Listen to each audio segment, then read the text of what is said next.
Good evening students, welcome to my channel. In class 3 we learned a little bit about plants. Moreover, it is our responsibility to look after our friends who serve us in many ways.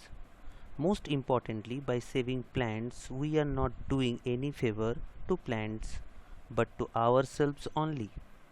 Because trees and plants' life does not depend on us but our lives depends on them. Trees are important to us in a lot of ways and we cannot ignore their importance. They are important because they gives us fresh air to breathe, food to eat and shelter from sunlight and rainfall. Besides this, there are many medicines in the market that are made up of trees extract. Apart from this, there are plants and trees that have medicinal value. They bring peacefulness, create a pleasing and relaxing environment. Also, they help in reflecting the harmful rays of the sun and maintaining a balanced temperature. Besides, they also help in water conservation and preventing soil erosion.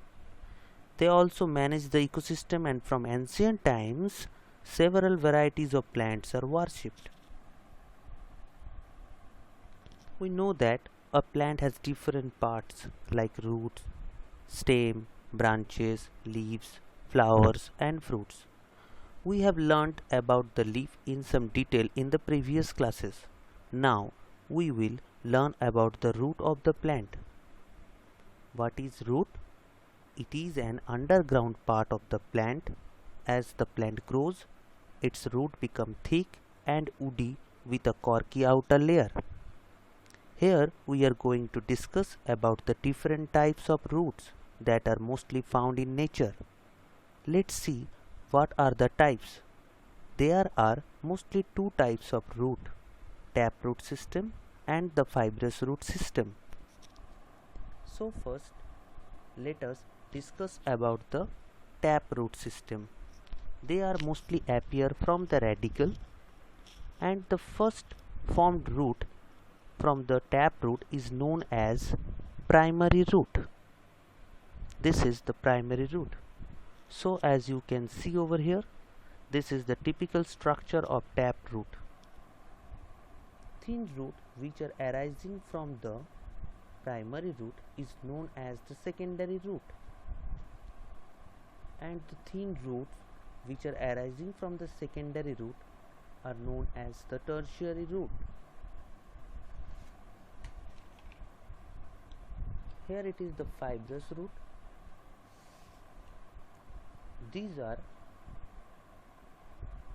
many roots arising from the base of the stem.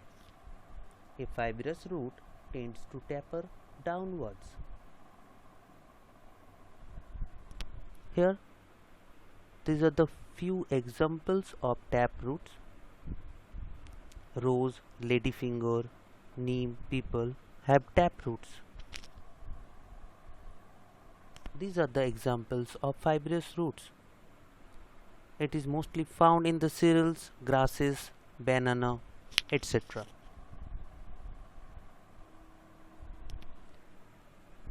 Let us do an activity. Try to uproot a bunch of grass. You will find it is difficult to do so. Do you know why? Yes, because root also fixes the plant into the soil. It holds the soil together.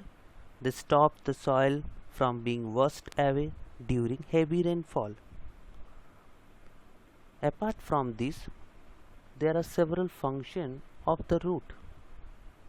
It helps in soil conservation. It absorbs water and minerals from the soil. It stores food for the plant, etc. It is the difference between the taproot and the fibrous root. In taproot, the taproot system develops from the radicle and continues as the primary root, which keeps off lateral roots.